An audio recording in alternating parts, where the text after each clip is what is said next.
Et salut à tous et bienvenue dans cette nouvelle vidéo.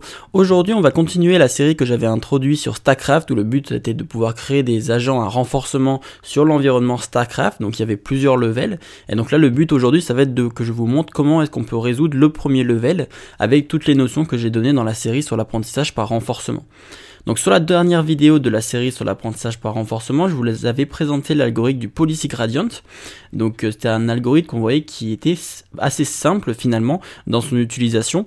Et donc on va voir comment est-ce qu'on peut l'appliquer à ce premier niveau de StarCraft. Alors le premier niveau de StarCraft, et c'est celui-ci, donc c'est le Move to Beacon. Donc on va faire une petite démonstration du niveau pour voir à quoi ça ressemble. Donc, hop, si là je fais et que là je vais mettre le niveau du premier niveau de StarCraft. Donc là je vais mettre le level. Hop, c'est pas ça. Je vais mettre le premier niveau donc qui est Move to Beacon. Hop, et je vais jouer. Donc là je vais jouer en tant qu'humain pour voir en gros à quoi ce premier niveau ressemble.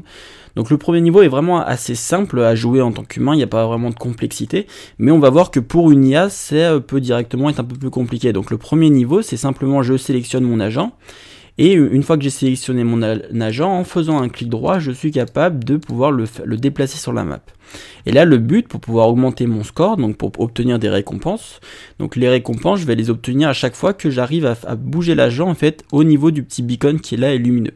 Et donc à partir du moment où l'agent il arrive à atteindre le beacon lumineux, il obtient une récompense de 1 et son score augmente de 1. Et donc le but c'est pendant une partie de faire le score le plus élevé possible. Donc une partie ça nous laisse, en fait c'est un temps qui découle et sur le temps en fait qui nous est alloué il faut pouvoir faire le meilleur score possible. Et donc en tant qu'humain j'ai regardé, on peut aller environ jusqu'à un score de 25, peut-être un peu plus si on joue tranquillement.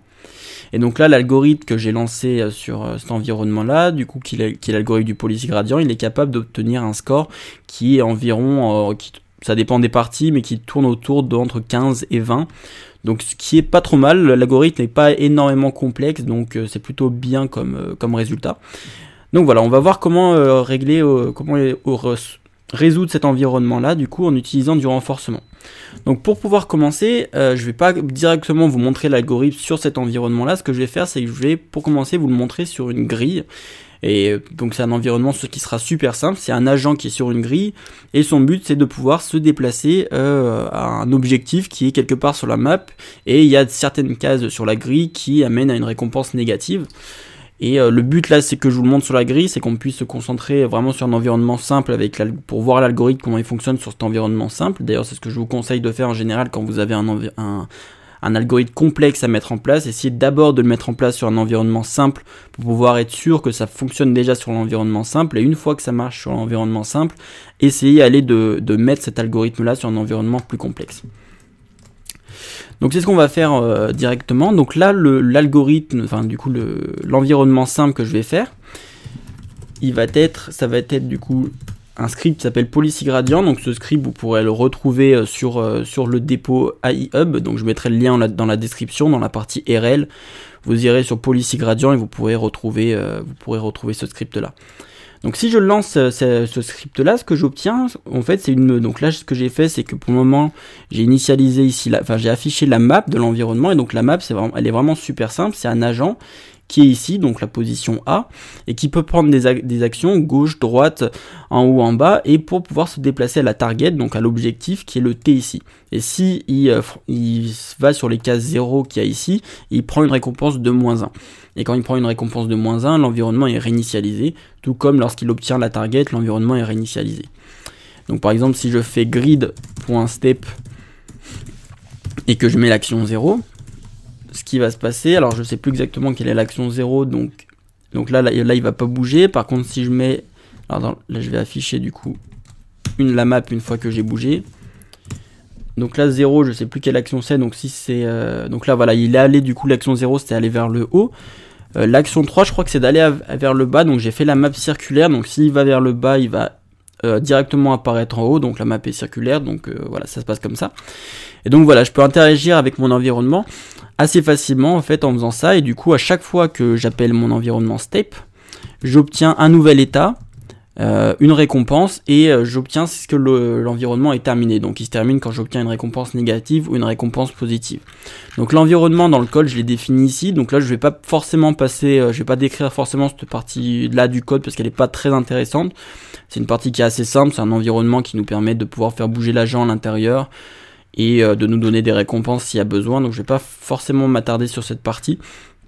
Moi, ce que je vais beaucoup plus m'attarder, c'est sur l'algorithme, sur comment l'algorithme a été mis en place.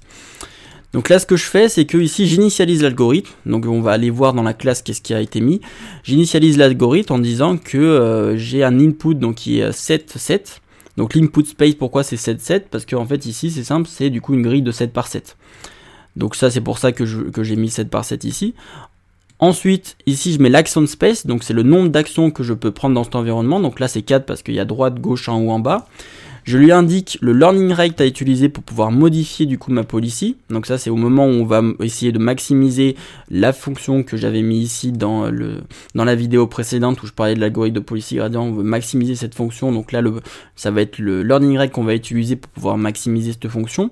Le buffer size, ça va être du coup la taille du nombre de transitions qu'on va stocker avant de pouvoir d'entraîner la fonction, avant de maximiser la fonction que je viens de montrer.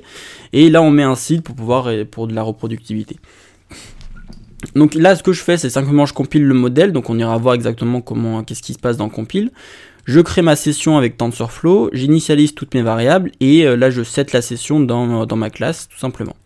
Et là pour le moment ça c'est simplement pour pouvoir, ça sera un tableau que je vais utiliser pour avoir la moyenne de toutes mes récompenses, pour voir l'évolution de mon agent au fil du temps. Et là du coup c'était l'exemple que je vous avais simplement montré. Donc si on regarde comment, donc là si on va commencer du coup je vais décommencer cette partie là. Et là on va, donc là dans cette partie, au début, je commence en supposant que le jeu n'est pas fini, donc comme ça pourra rentrer dans la boucle. State, ici, du coup, j'obtiens l'état actuel du jeu, donc en l'occurrence, dans l'état initial, je vais obtenir cet état-là. Donc là, si j'affiche le state, on voit bien que c'est... On voit bien que voilà, c'est un tableau à double dimension en gros, et là on voit ce qu'on perçoit ici, c'est que l'agent il sait où il est en fait, c'est le petit 1 ici. Par contre, il perçoit pas forcément les cases où il n'a pas le droit d'aller, et il perçoit pas non plus la case objective. Donc ça il le sait pas, mais donc du coup la seule manière en fait pour l'agent de pouvoir réussir sur cet environnement, c'est de mémoriser les cases qui sont bonnes et les cases qui sont pas bonnes pour pouvoir se déplacer en fonction. Donc l'environnement est pas très intéressant, mais c'est simplement pour pouvoir checker si notre algorithme fonctionne bien et pour pouvoir avoir un exemple assez simple sur lequel le lancer. Ensuite, ici, on a besoin du coup d'une fonction step. Donc là maintenant, on va arrêter de cette partie-là et je vais aller vous montrer comment est-ce que l'algorithme est implémenté. Donc l'algorithme, il est implémenté dans la classe, donc là c'est la classe policy gradient qui est ici. Donc quand j'initialise la classe, je lui donne les paramètres. Donc je vous ai décrit juste en bas, juste avant à quoi correspondent ces paramètres-là. Donc là, je stocke tout simplement les paramètres sur la classe.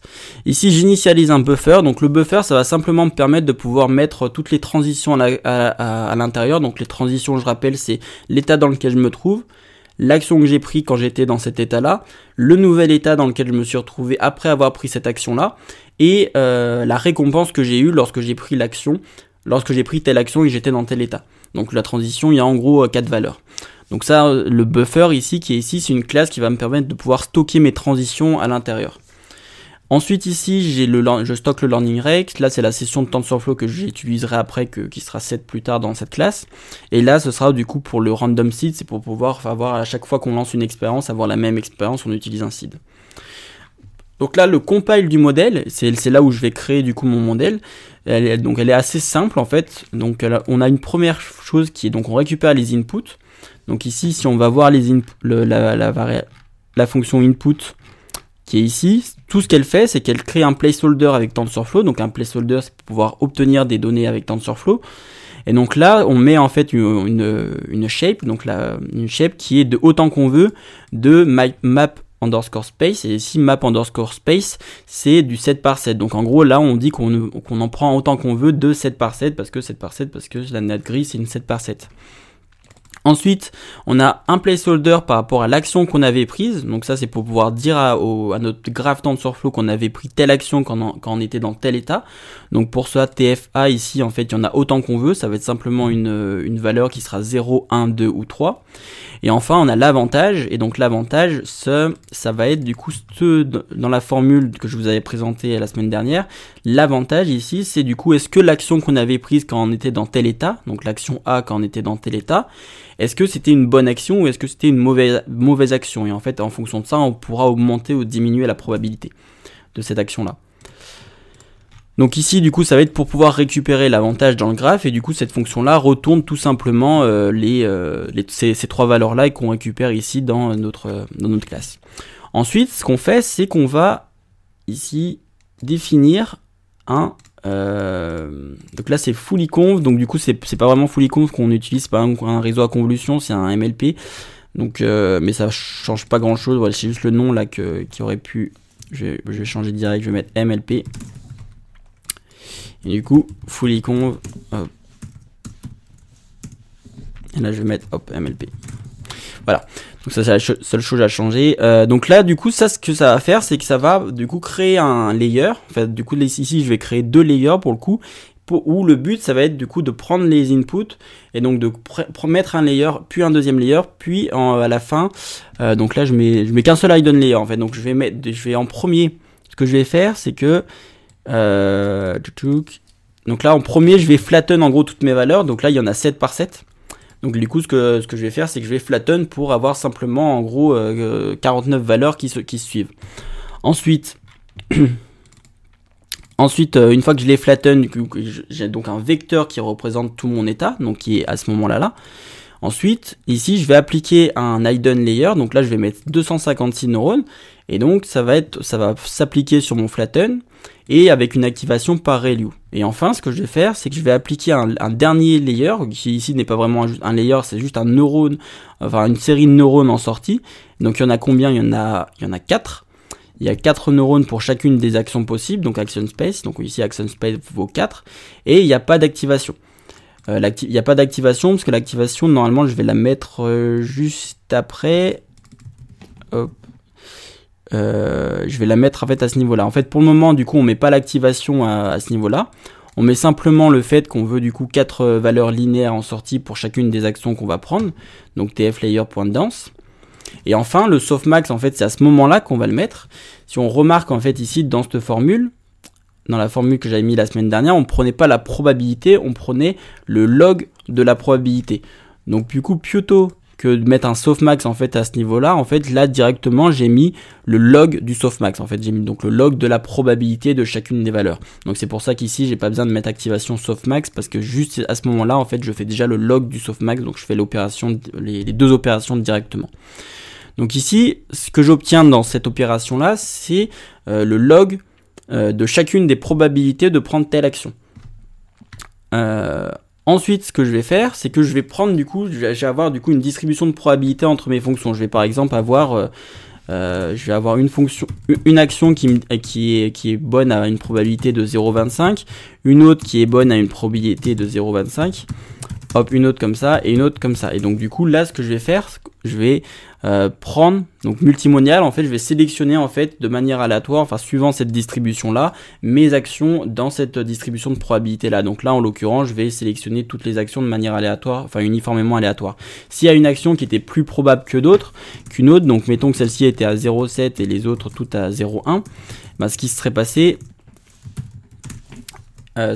c'est que j'aurais du coup sélectionné plus cette action-là par rapport aux autres. Et donc quand on est comme ça, on a du coup une probabilité plus haute de prendre l'action ici 4, et on va du coup plus faire de cette action-là. Donc là en fait quand on va faire ça, on va directement en fait le modèle va gérer automatiquement l'exploration et l'exploitation. Quand le modèle il va commencer en fait à converger, il va commencer à faire plus d'exploitation et moins d'exploration en fait. Et ça va se faire automatiquement. On n'a plus besoin de le gérer en fait. Comme on le faisait avec le Q-learning. Donc là ici en fait voilà, je sélectionne automatiquement ça, et ici je fais quand même cette opération, donc là qui est mu, c'est l'opération mu qui sélectionne simplement l'action la plus probable, et je peux l'utiliser dans certains cas. Pour le coup là je l'utiliserai pas forcément, mais j'aurais pu l'utiliser aussi. Donc ensuite, ce que je vais faire, c'est que je vais faire deux opérations ici. Donc je vais faire une première opération qui va me donner la probabilité de prendre telle action, sachant mon modèle courant. Et là, ça va être une autre probabilité qui va être la probabilité de prendre l'action que je viens de prendre. Alors, donc là, j'explique un peu ces deux opérations-là parce qu'elles sont assez importantes. C'est ici, ce que j'ai fait, c'est que j'ai sélectionné, suivant en fait ma probabilité actuelle, j'ai sélectionné une action de manière aléatoire. Donc mettons, j'ai sélectionné celle-ci. Donc là, du coup, j'ai sélectionné 0, 1, 2, 3. Donc l'action à l'index 3. D'accord ? Donc du coup, j'ai sélectionné l'action à l'index 3. Et donc ici, cette opération-là, log de PyOP, ce qu'elle fait, c'est qu'elle sélectionne, elle regarde en fait le log de la probabilité de cette action-là. Donc elle fait simplement le log de cette probabilité-là.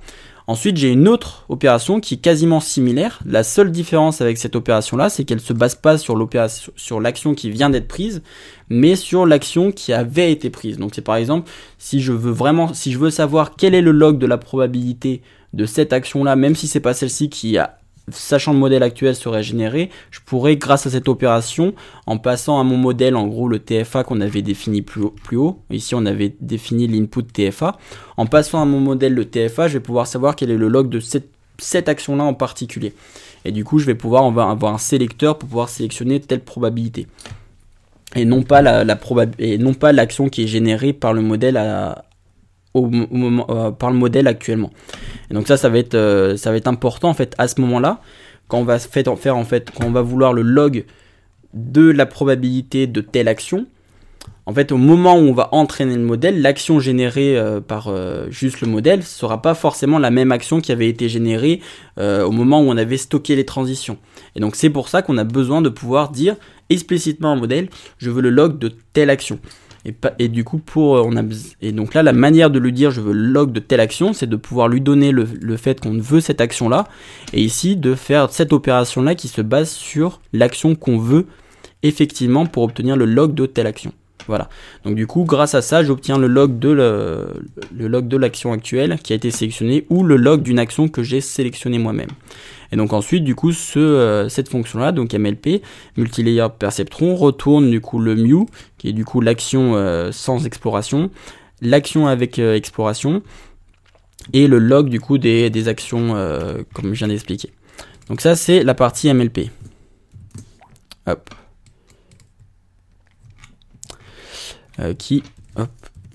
Voilà, donc là je définis, du coup je récupère toutes mes opérations que j'ai besoin. Et enfin je définis l'objectif. Et là l'objectif, en fait, on va voir, ça va être super simple. Ça va être simplement, donc l'objectif, donc l'erreur en fait qu'on veut minimiser. En fait, j'avais dit que là on voulait en réalité maximiser ça, mais TensorFlow il peut simplement minimiser. Donc ce qu'on va faire, c'est qu'on va minimiser en fait l'inverse de cette fonction-là. Et donc le minimiser l'inverse de ça fait tout simplement, du coup, on prend la moyenne du coup de la fonction que je viens de donner. Ici, en fait, on prend moins et on fait la moyenne du coup du log de l'action, du log de cette action-là fois l'avantage.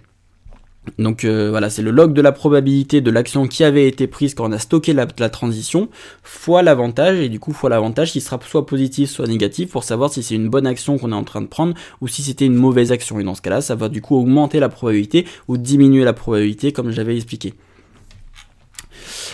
Hop, donc ça c'est du coup l'objectif. Et enfin, du coup, maintenant qu'on a du coup notre objectif ici qu'on a minimisé, donc PyLoss, ici j'utilise simplement un Adam Optimizer avec un learning rate de PyLR qui minimise du coup cette erreur-là. Et donc maintenant, là ce que je vais faire, c'est que je vais traquer l'entropie. Alors l'entropie, pour pouvoir l'expliquer assez simplement, c'est le niveau de désordre dans un système. Donc du coup, l'entropie, ça va mesurer à quel point là, mon modèle, en fait, il va être sûr de ce qu'il fait et à quel point il va être complètement aléatoire. Donc une entropie très haute, c'est un modèle qui ne sait pas du tout ce qu'il fait. Donc par exemple, si mon modèle, il prédit ça, 0.25, 0.25, 0.25, 0.25. Si mon modèle il prédit ça, c'est que l'entropie est très haute parce que le niveau de désordre est complet. Le modèle ne sait pas du tout ce qu'il fait à ce moment-là. Il fait complètement de l'exploration. Et donc, par contre, un modèle qui fait, par exemple, ça, Là, par contre, ce modèle-là, il sait ce qu'il fait. Enfin, il est déjà beaucoup plus contrôlé. Donc ici, dans ce modèle-là, dans cette distribution de probabilité-là, le niveau de désordre est beaucoup plus bas et du coup, ce modèle-là est beaucoup plus dans l'exploitation de ce qu'il connaît plutôt que dans l'exploration. Et donc ça, c'est ce qu'on appelle l'entropie. Et l'entropie, on la calcule en fait par en gros la moyenne par la moyenne des logs des probabilités. Et donc du coup, si je fais ça, j'ai une approximation de mon entropie. Et donc pendant l'entraînement, je vais pouvoir afficher l'entropie actuelle pour voir à quel point elle diminue. Et par exemple, dans un système, si on voit que l'entropie diminue beaucoup alors que les récompenses restent faibles, c'est peut-être, ou du moins augmentent pas énormément, c'est peut-être que du coup notre modèle est en train de converger vers un sous-comportement qui n'est pas optimal. Et donc du coup l'entropie nous donne cette indication-là de à quel point en fait le modèle est en train de converger, et en comparant ça avec la récompense qu'il est en train d'obtenir, on va pouvoir savoir est-ce que notre modèle il converge bien ou est-ce qu'il converge mal. Donc ça c'est du coup l'entropie qui est très important à pouvoir retenir. Donc ensuite j'ai quelques fonctions simplement pour mettre la session actuelle, et j'ai une fonction step simplement qui du coup va lancer l'opération mu et l'opération pi. Donc nous ce sera l'opération pi surtout qui nous intéresse, ainsi que le log de la probabilité actuelle qui a été choisie, et ça retourne du coup ces trois valeurs, et du coup on va utiliser step. Il y a une autre fonction qui est du coup store. Donc le store, qu'est-ce qu'on stocke à l'intérieur? On stocke l'observation actuelle, donc c'est l'état actuel dans lequel se trouve l'agent, l'action qu'il a pris, la récompense qu'il a eue quand il a pris telle action, et on stocke également le log de la probabilité qui a été sélectionnée. Donc voilà, donc ça du coup on stocke tout ça dans le buffer. Et enfin on a une fonction finishPath. Donc là la fonction finishPath, qu'est-ce qu'elle fait? Elle appelle du coup la classe buffer. On va aller voir ce qu'elle fait, la classe buffer, et elle dit qu'on a fini.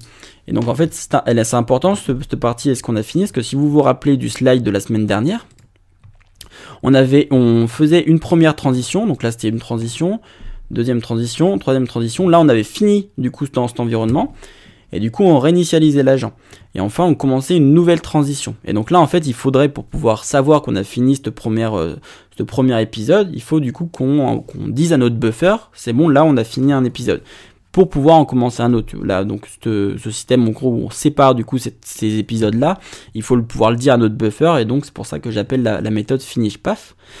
Et ce que va faire la méthode finishPath, c'est qu'elle va calculer pour le dernier épisode stocké, elle va calculer l'avantage de l'épisode qui vient d'être stocké. Et donc là, quand j'appelle finishPath, ça va du coup calculer les avantages qui viennent d'être stockés. Et enfin, donc on va aller voir vite fait comment elle est faite. Et enfin, on a du coup la fonction d'entraînement. Et donc la fonction d'entraînement, ce qu'elle fait, c'est qu'elle récupère du coup tous les buffers qui ont été stockés à l'intérieur de notre buffer, enfin toutes les actions, enfin toutes les observations, donc tous les states, toutes les actions, tous les avantages et le log de ces actions-là. Et enfin, du coup, là, en fait, ça va simplement pour avoir la moyenne du loss et la moyenne de l'entropie, et on va faire 5 steps d'optimisation sur ces valeurs-là, où notre but, du coup, ça va être de minimiser ce loss-là. Et à la fin, j'affiche simplement la moyenne de l'entropie actuelle. Donc du coup, là, le buffer, voir simplement comment il est fait, en fait, j'initialise, en fait, il a une taille déjà prédéfinie qui est size, et donc je l'initialise simplement déjà mes actions, mon buffer d'action dans lequel je vais stocker toutes mes actions, mon buffer d'avantage, mon buffer de reward, mon buffer de log de la probabilité, et d'autres informations par rapport à la valeur de gamma. Et enfin, j'initialise également SAPitière et start index, c'est simplement pour savoir où c'est que j'en suis dans mes épisodes, mais c'est pas forcément très important, donc on va pas énormément en parler.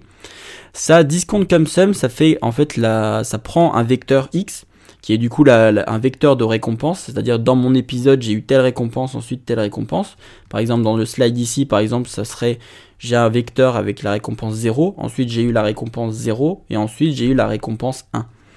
Et donc ça, c'est ce que ça fait, en fait, ça fait la formule que j'avais mis ici, donc la récompense à l'état actuel plus gamma fois la récompense à l'état t plus 1, qui est donc implémentée en fait en une ligne en fait ici, et en fait ça équivaut à faire ça, donc exactement la même chose, et donc ça fait ça. Et donc au moment du finish path, ce que je fais, c'est que je récupère en gros mon path actuel, enfin l'épisode actuel en fait qui vient de se terminer, j'ajoute la dernière valeur de l'épisode, Et ce que je fais, c'est que je calcule du coup l'avantage, donc qui est le discount sum par rapport à mes récompenses, et je lui donne je lui dis de le faire par rapport à gamma. Et donc ça, c'est simplement pour pouvoir calculer l'avantage en gros de l'épisode que je viens de faire. Et du coup, ça permettra, grâce à l'avantage, de savoir s'il faut augmenter certaines probabilités ou diminuer certaines probabilités de prendre telle action. Donc voilà, donc là on a vu, en l'occurrence, on vient de voir comment est-ce qu'on peut implémenter l'algorithme du policy gradient. Donc là maintenant on va voir comment on l'utilise et vraiment dans le jeu. Donc c'est un peu plus bas. Donc là on en était ici, on en était à ce niveau-là où on affichait simplement l'état qu'on vient de récupérer. Donc du coup c'est cette partie-là, on affiche l'état qu'on vient de récupérer. Donc là, tant qu'on n'a pas fini, ce qu'on va faire, c'est qu'on va du coup on va step dans l'environnement. Donc step dans l'environnement, ça nous retourne du coup paille ici qui est important, et donc c'est l'action qui vient d'être générée. Ici, c'est l'action qu'on vient de générer, et donc ici qui est 2. Donc j'ai eu cette action, hop. Hop, alors j'ai supprimé un peu trop de trucs. Voilà, hop. Donc là, maintenant que j'ai la nouvelle, je step du coup dans l'environnement, je me déplace dans l'environnement avec l'action que je viens de générer, et j'obtiens du coup un nouvel état, une récompense, un nouvel état, une récompense, et j'obtiens est-ce que du coup le jeu est terminé ou pas, est-ce que je suis tombé sur une récompense négative ou une récompense positive. Et enfin du coup je stocke mes transitions dans la fonction de stockage que j'ai initialisé plus haut. Enfin je définis que le nouveau state, c'est le state actuel, c'est le nouveau state qui vient de me mettre à tourner après que j'ai pris ma non-action. Si le jeu est terminé, dans ce cas-là, j'appelle la fonction finishPath pour pouvoir calculer l'avantage sur toutes les récompenses que je viens de récupérer. Et là, j'ajoute du coup la récompense à ma liste de récompenses pour avoir la moyenne actuelle. Et là, c'est simplement pour pouvoir gérer la taille pour faire une moyenne glissante sur ma récompense. Et pareil ici, c'est simplement si j'arrive en fait à avoir stocké au maximum en fait, si j'ai rempli en fait mon buffer, dans ce cas-là, je finis le path actuel et j'entraîne l'agent. Et voilà, du coup j'entraîne l'agent à ce niveau-là. Je l'entraîne si le B est égal à buffer size. Donc oui, c'est si en fait j'ai rempli tout mon buffer, ça veut dire que j'ai assez de données sur lesquelles m'entraîner. Donc c'est pour ça que c'est à ce moment-là que j'entraîne mon agent. Et enfin, toutes les 1000 époques d'entraînement, ce que je fais, c'est que j'affiche ma récompense la moyenne de la récompense actuelle. Donc là, si je fais ça, hop, si je lance cet algorithme-là, il y a deux choses qui vont s'afficher. Alors ça, on n'a pas envie de l'afficher. Il y a deux choses qui vont s'afficher, qui vont être l'entropie actuelle, qui va du coup diminuer normalement, et la récompense moyenne qui du coup elle doit augmenter. Donc là, si je lance cet algorithme, ok, on voit la récompense actuelle, on voit l'entropie qui en effet du coup est en train de diminuer, donc ça veut dire que le modèle est de plus en plus sûr de ce qu'il fait. Donc il fait de plus en plus d'exploration. Au début il était plus sur de l'exploration, là il diminue, donc il est sur de l'exploitation. Et là on voit la moyenne qui est passée de -1 à -0,6, et donc là la moyenne du coup augmente, donc il fait de plus en plus de bonnes choses. Et là on voit l'entropie qui descend vraiment drastiquement, donc on est de plus en plus sur de l'exploitation et le modèle est de plus en plus sûr de ce qu'il fait. Et là on obtient une récompense moyenne de 0,99, donc en moyenne on obtient une récompense de 1, et du coup ce qui est vraiment plutôt bien. Et donc là on s'en rapproche, là je pense que ça va bientôt se terminer.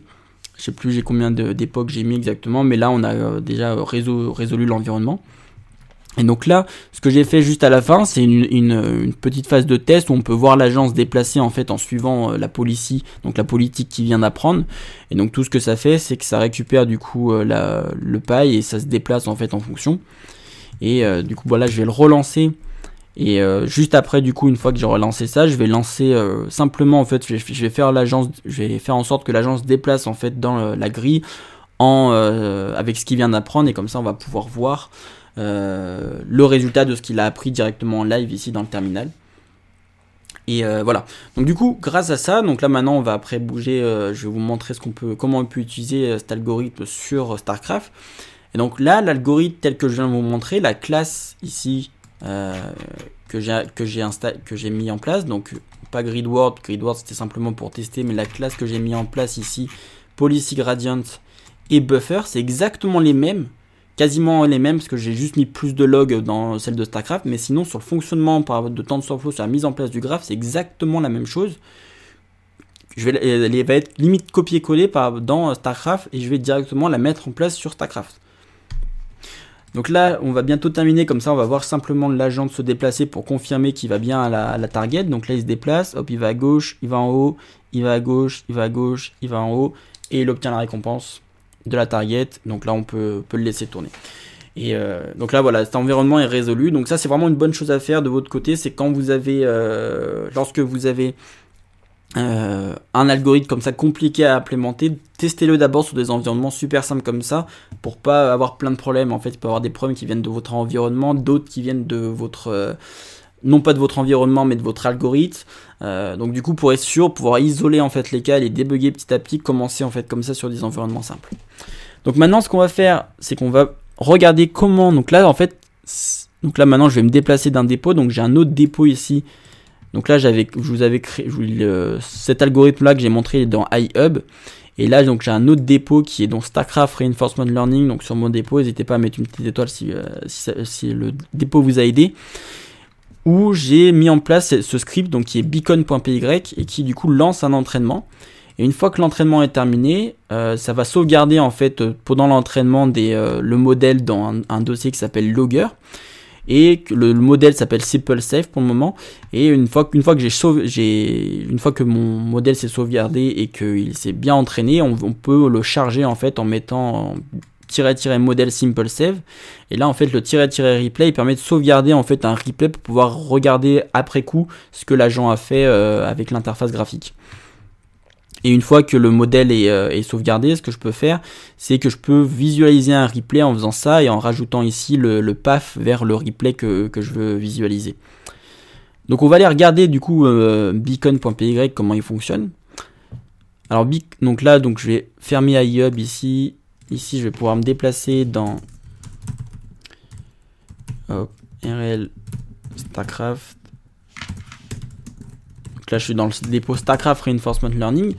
Donc ici, hop, je vais m'intéresser moi à beacon.py et je vais m'intéresser à beaconnetwork.py.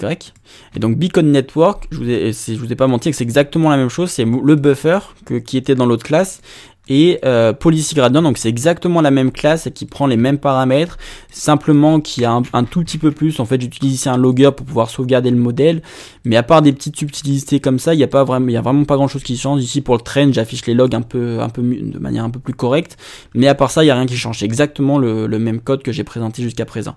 Et donc là, je vais simplement finalement vous présenter comment utiliser PySC2, donc qui est du coup la librairie Python qui nous permet de pouvoir interagir avec StarCraft. Et simplement vous montrer comment utiliser ça et comment utiliser le network, enfin le modèle que je viens de vous présenter. Donc la première chose à faire, c'est de lancer l'application. Donc l'application, là je ne vais pas rentrer dans les détails vraiment du lancement de l'application, comme ça vous pourrez récupérer le code aussi et vous aurez l'exemple. Là, ce que je fais, c'est que je récupère simplement des arguments pour savoir si je veux charger un modèle et si je veux sauvegarder un replay de l'agent qui est en train de jouer. Donc ici, step mul, c'est un truc pour savoir en gros toutes les combien de steps est-ce que mon agent doit prendre une décision. Donc du coup, plus c'est la fréquence en fait à laquelle il doit prendre une décision. Donc si là ce serait 1, ça veut dire que toutes les steps, l'agent doit prendre une décision, il doit savoir s'il doit cliquer quel endroit. Donc si c'est élevé, il va prendre. Donc là pour le moment j'ai mis 16 pour les deux. Qu'un modèle soit chargé ou non, pour le moment j'ai mis 16. Ici, là ça c'est pas très utile ça pour le moment, de toute façon c'est toujours à 1. J'avais prévu le cas de pouvoir faire du fork pour faire du multiprocess, mais du coup je l'ai pas fait, donc pour le moment de toute manière ce sera toujours 1. Donc cette ligne ne sert pas à grand chose en soi. Ensuite ici, là c'est là que ça devient intéressant, c'est que j'utilise du coup sc2env. Donc sc2env, je l'ai chargé depuis donc là depuis pysc2.env, j'ai importé sc2env et ça va me permettre de pouvoir créer un environnement directement depuis ici un script Python. Donc en fait l'environnement ici, je dis que je veux la map move to beacon. Donc cette map, il faut déjà que vous l'ayez téléchargée sur votre ordinateur et mis dans le dépôt. Donc ça, il faut suivre la documentation, ce qui est mis sur pysc2. Donc c'est la doc qui est voilà ici. Il faut suivre du coup toute la doc d'installation pour pouvoir du coup mettre les maps au bon endroit. Je l'avais montré un peu aussi dans la dernière vidéo comment on faisait ça. Donc là je dis simplement que je veux la map move to beacon. Et je dis que mon player, ça va être du coup un agent de type Zerg. ça va être un agent de type Zerg. Ici, je dis les dimensions de ma map. Donc ici, pour les dimensions de ma map, je vais simplement mettre 64. Donc ici, bp.mapsize, en fait, ici, j'ai stocké les paramètres de mon algorithme, je les ai stockés ici. Donc c'est become params. En fait, ici, j'ai stocké le fait que mapsize, c'était je veux du 64 par 64. Donc c'est ce que je dis ici. En fait, ma minimap, ce sera du 64 et mon screen, ce sera du 64 par 64. En fait, là, ça va modifier la précision avec laquelle on veut les informations. Pour le moment, 64 par 64, ça m'allait très bien. Use features unit, ça, je sais plus exactement ce que c'est. C'est pour, je crois que c'est pour stocker en gros le fait que, en fait, des fois, on a plein de features différentes. Si ici, je lance ça en tant qu'humain. Ici, en fait, on voit que, comme je l'avais expliqué, là, je l'avais expliqué aussi dans la dernière vidéo, on avait pas mal de features en fait qui nous étaient données. Donc, on a plein en fait ici de petites maps en fait sur laquelle se baser. Et du coup, le use feature, je pense que c'est c'est pour dire qu'on en veut une de plus ou quelque chose comme ça. Donc là, c'est le step mule que j'ai parlé plus en haut, c'est la fréquence en gros à laquelle notre agent va prendre des actions. Là, c'est pour savoir si on veut visualiser en temps réel ce qui est en train de se passer. Pour le moment, c'est à false. Ça c'est pour sauvegarder tous les X épisodes, donc c'est pour sauvegarder un replay, donc par défaut j'en sauvegarde pas, donc là je l'ai mis à 0 pour dire que j'en sauvegarde pas, à moins que là du coup j'ai mis la commande -replay. Et ici c'est simplement aussi pour dire où c'est que je sauvegarderai le replay que je viens de voir, et donc dans ce cas là ici je vais le sauvegarder directement dans le dossier actuel. Et voilà, donc là du coup je crée en gros cet environnement là en tant qu'environnement. Et ici tout simplement ce que je fais, c'est que je fais donc i in range, donc là j'ai mis un grand nombre, donc j'ai mis 100 000. Et ce que je vais faire, c'est que du coup je vais setup mon agent. Donc l'agent il est ici, il est défini ici. Donc l'agent il est plus haut, là c'est une classe en gros agent. Donc je la mets en place ici. Ici je reset mon environnement actuel, donc je le mets à 0. Je reset mon agent également, et une fois que j'ai bien reset les deux, là ce que je fais c'est que je prends du coup step action, step. Voilà, donc là en gros je récupère en gros l'action qui a été prise par mon agent. Donc là mon agent lui il utilise le modèle, on ira voir exactement comment il fonctionne. Ça dit à mon agent prends une action, ça récupère l'action qu'il y a à prendre, et ce que ça fait c'est que ça du coup dit à payer c'est tout, mon agent a pris telle action. Et enfin si jamais en fait là le timestamp actuel c'est le dernier en fait, c'est le dernier, donc du coup ça veut dire que l'épisode est terminé. Et si l'épisode est terminé, ce que je fais c'est que j'arrête cette boucle là et je commence un nouvel épisode ici en faisant un reset sur mon agent et en faisant le setup du jeu, de nouveau du jeu. Donc voilà. Hop. Voilà, hop, j'ai modifié un truc. Voilà, donc là maintenant ce qu'on va faire c'est qu'on va simplement aller voir cette classe agent, comment est-ce qu'elle est définie. Donc cette classe agent, donc là ce que j'ai fait c'est que j'ai mis pas mal de constantes que je peux réutiliser facilement. Donc ça, ce features en fait il vient directement de PyEC tout libre. Donc j'ai récupéré en gros ces trucs de features et ça permet en fait de me dire là ça en fait c'est l'ID de la features qui me permet d'accéder en fait au player ID. Ça c'est la features qui me permet d'accéder au player relative. Ça c'est la feature qui me permet d'accéder au selected, c'est pour savoir quel agent est sélectionné sur la map. Ça c'est pour accéder en fait à la feature sur l'énergie des joueurs en temps réel. Et voilà, donc ça me permet en fait d'accéder à différentes features et de pouvoir les sélectionner ici directement par leur ID. Là c'est les constantes pour les actions à prendre. Donc là pour le moment il y a deux actions seulement que je veux prendre. Donc la première action c'est une action qui est move screen. Donc la première c'est simplement du coup je récupère du coup l'ID de cette action. Donc c'est l'action en gros à utiliser si on veut déplacer, si on veut faire l'action de déplacement. Donc c'est l'action en gros de clic droit. Et une action qui est donc select army ID et qui me permet du coup de sélectionner une unité. Et constante donc là pareil c'est du coup pour pouvoir dire que je veux tous les sélectionner. Ça en fait select all ça sera utilisé pour select army, c'est pour dire en gros que je veux tous les sélectionner. Et not you c'est une action pour dire en gros que je veux mettre l'action en attente ou non. Donc là ça va pas être utilisé pour beacon. Donc l'action en attente ou non c'est par exemple si je prends un agent, je fais clic droit pour lui dire tu vas à telle position. Si je reclique en fait, je fais un autre clic droit quelque part d'autre, ça va par exemple mettre l'action en queue. Donc en action en queue, ça veut dire qu'elle va attendre que l'agent atteigne tel point et après elle fera l'action de l'autre clic. Et si l'action n'est pas en queue, dans ce cas-là, ça va arrêter le fait que l'agent va à cette position, il va directement aller à l'autre position, ça va annuler l'autre action en fait. Donc ça c'est le not queue. Donc voilà, donc ça c'est l'agent, du coup on va initialiser. Donc là ce qui se passe ici, c'est que je regarde est-ce que j'ai un modèle à initialiser ou non. Donc simplement est-ce que en fait je charge un modèle préexistant. Donc si je charge un modèle préexistant, c'est ici. Donc là je vais pas trop rentrer dans les détails de cette fonction là, ça va simplement chercher dans le dossier logger, ça prend la dernière sauvegarde qui a été faite et ça la charge et ça récupère en fait le py ici pour pouvoir le réutiliser. Ensuite, ici, ce que je fais, c'est que du coup, donc si du coup il n'y a pas de modèle à charger, donc là c'est ce qui nous intéresse, et si du coup il faut s'entraîner. Donc s'il faut s'entraîner, ce que je fais, c'est que je vais, donc là l'important, c'est qu'ici, du coup, je crée mon agent avec le policy gradient. Donc ça c'est la classe que j'ai présentée déjà avant. Donc je crée mon agent. Ici, je fais le compile, donc le compile, on a vu, ça crée le modèle en fait, c'est exactement la même chose que dans le truc précédent. Ici, j'initialise du coup ma session TensorFlow, je set la session sur mon truc, et voilà, c'est basiquement les points importants ici à retenir.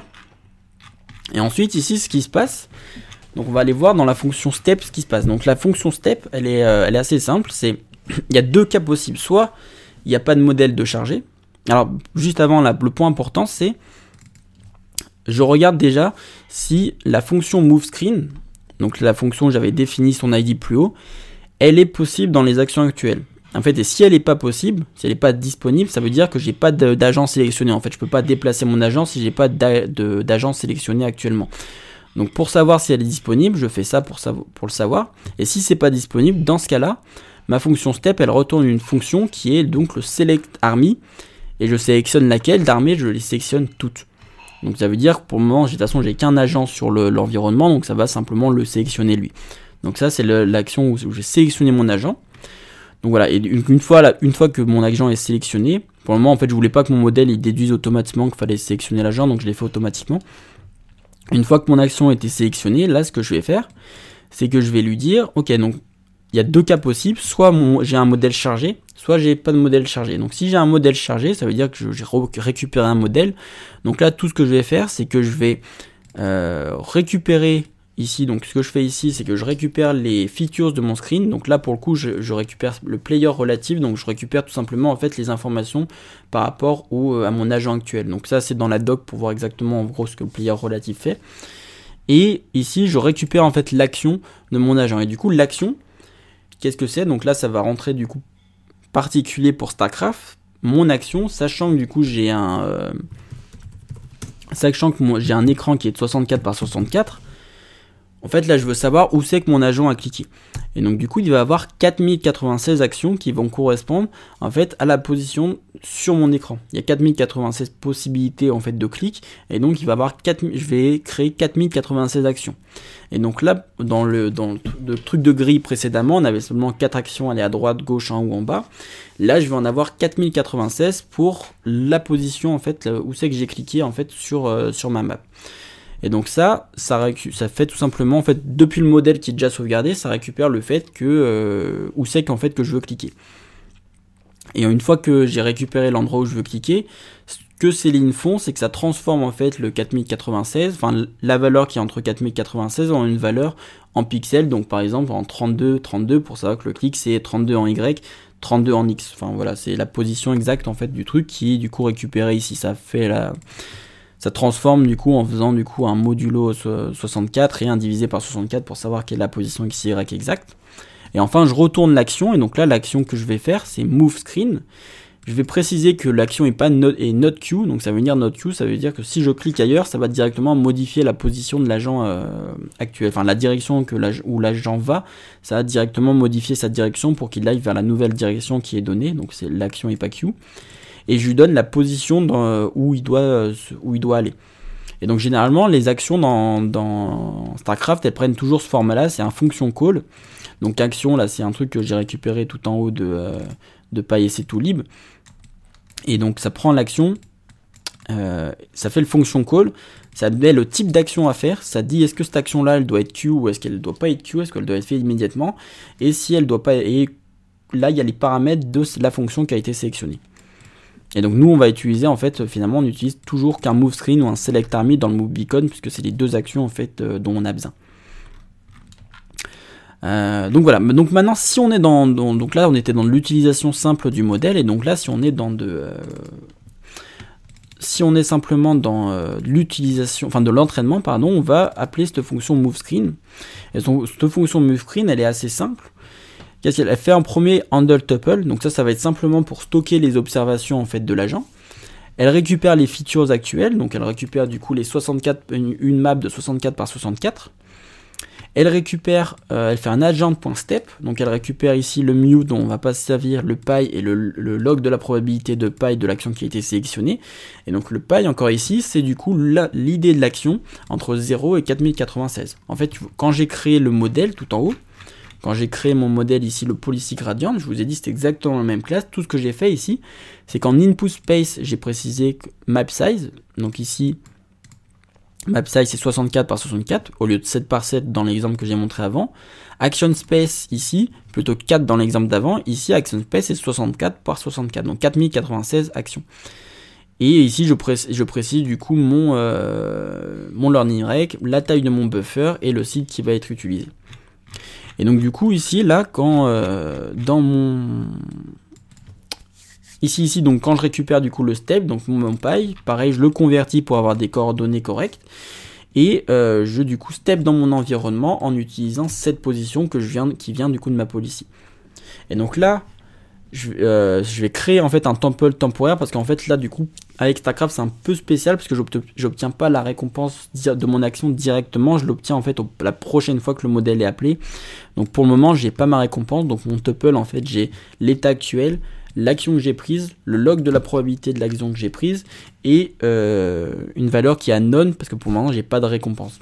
Et là du coup c'est pour ça que j'appelle handle tuple ici pour pouvoir maintenant en fait là dans l'OBS, dans l'observation que je fais de l'environnement actuel, j'ai accès en fait à la récompense de l'action que j'avais prise en fait précédemment.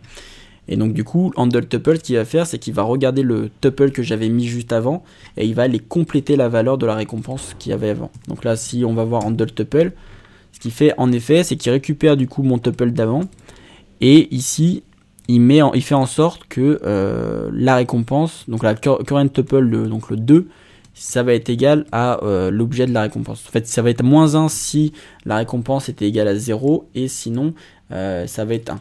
Alors pourquoi -1 quand la récompense est égale à 0? En fait, ce que je veux faire, c'est...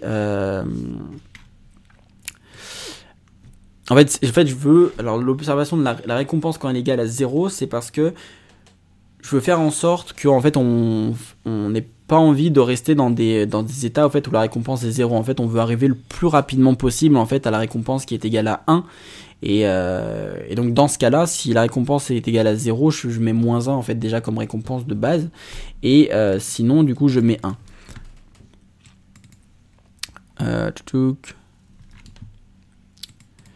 Et donc du coup, current tuple 2, ici, du coup, là, je vais stocker en fait du coup cette transition dans mon agent en fait, c'est ici. Ici, du coup, maintenant, j'increase en fait la step actuelle à +1. Donc ça, c'est tout simplement pour pouvoir savoir où c'est que j'en suis en fait dans les transitions que je suis en train de stocker dans mon buffer. Et donc là, en fait, il y a plusieurs conditions qui vont faire. Donc je vais pas forcément rentrer dans ces conditions-là. En fait, l'idée ici, ça va être tout simplement à chaque fois que j'obtiens une récompense, donc qui est par exemple une récompense de 1, je considère que mon épisode s'est terminé. Même si en fait l'épisode en réalité du Move to Beacon, il a un score en fait qui évolue et par exemple du coup un épisode là-dedans, il va durer par exemple 17 frames. Enfin 17 fois en fait je vais pouvoir être capable de pouvoir bouger vers le beacon en fait. Et donc moi ce que je vais faire c'est plutôt de considérer que c'est ces 17 fois. Je vais à chaque fois en fait que j'arrive en fait à un beacon en fait à toucher avec mon agent, je vais considérer que mon épisode est terminé. Et donc c'est ce que je fais en fait dans ces conditions là, c'est que dès que mon agent en fait il arrive à une récompense qui est du coup à 1, il finit en fait le path actuel. Donc voilà, c'est ce que j'ai mis, finish the episode and reward equal to 1. Et par contre si c'est la fin de mon époque actuelle, ou si c'est la dernière observation que j'observe, dans ce cas-là, je vais finir également l'épisode, et je le fais en fait à ce moment-là.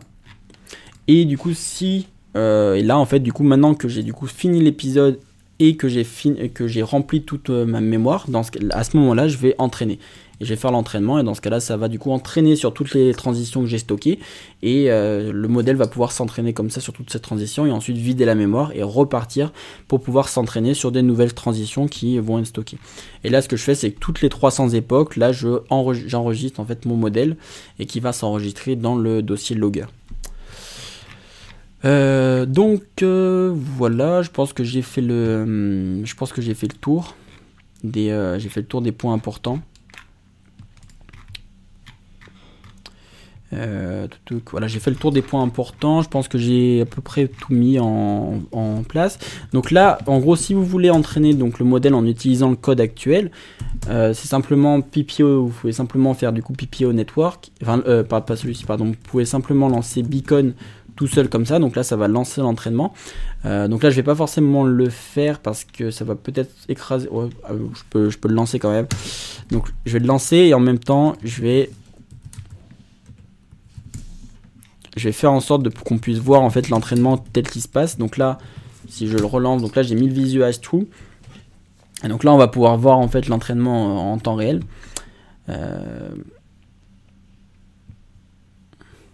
Donc là, ça va lancer. Voilà. Donc là, on voit l'entraînement en fait du point de vue de l'agent. Donc là, en fait, on voit toutes les features qui se passent. Donc nous, en fait, là-dedans, dans les features, on en récupère finalement qu'une seule. On récupère qu'une seule de ces trucs-là, qui est juste en fait une feature, ce qui nous donne assez d'informations par rapport en fait à la position du beacon, à la position de l'agent actuel. Et en fait, la feature qu'on utilise, ça dit par exemple, lui, le petit agent qui se déplace là en vert, c'est le numéro 1, et ça c'est un truc qui est neutre, donc c'est par exemple l'ID 0 par exemple. Et ça nous dit simplement ça, mais ça nous donne déjà toutes les informations qu'on veut. Vous remarquerez aussi, c'est comme on a utilisé exactement en fait le même réseau que dans l'environnement que j'ai montré précédemment. Finalement, ce réseau-là utilise simplement en fait un simple perceptron, enfin pas un perceptron, mais juste un layer et ensuite toutes nos actions. Et donc c'est finalement un layer assez simple qu'on utilise, et on pourrait se dire que c'est peut-être pas suffisant pour pouvoir obtenir de bons résultats, mais là, sachant que l'environnement était assez simple, en fait ça suffit largement. J'ai pas eu besoin de mettre en place un réseau à convolution directement pour pouvoir résoudre l'environnement, et donc là ça marche assez. Et donc là, l'idée, là, c'est que pendant ce temps-là, tout le temps que l'agent ici, là, il reste à rien faire, il obtient des récompenses de -1, et dès qu'il va toucher le beacon, hop, il va obtenir sa récompense de 1. Et donc là, on voit ça directement. Et donc là, dans les logs, ce qu'on voit, c'est qu'il obtient en fait tout le long là des scores en fait à chaque fois à la fin de son épisode. Ici il a un score de 1, ça veut dire que sur tout le temps qui lui était alloué, il a simplement réussi à obtenir un score de 1. Là un autre score de 1, là un score de 0, là, donc voilà. Donc c'est pas pour le moment, il n'est pas forcément bon. On voit également que l'entropie elle est très haute, donc à 8,31, donc c'est très haut. Généralement là, si vous lancez ce code là pendant environ 1000 époques, donc là on était à 5 époques, pendant 1000 époques, l'entropie va descendre proche de 1, et la récompense normalement devrait également, la moyenne des récompenses devrait également augmenter. Et donc là, pour pouvoir lancer, par exemple du coup là, si j'ai envie de charger un modèle déjà entraîné, donc là si je mets simple save, donc le modèle simple save, si je lance ça, donc là normalement j'ai le visualize qui est à true,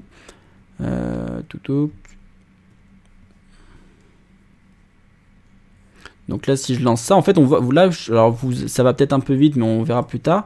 Et là si je ferme, hop, en fait on voit ici j'ai obtenu récompense 14, donc là j'ai un score de 14, là j'ai un score de 4, donc un petit peu moins bon, mais j'ai peut-être arrêté en cours de route, ou enfin là le score est un peu moins bon, mais en moyenne on va être environ dans des scores de 15.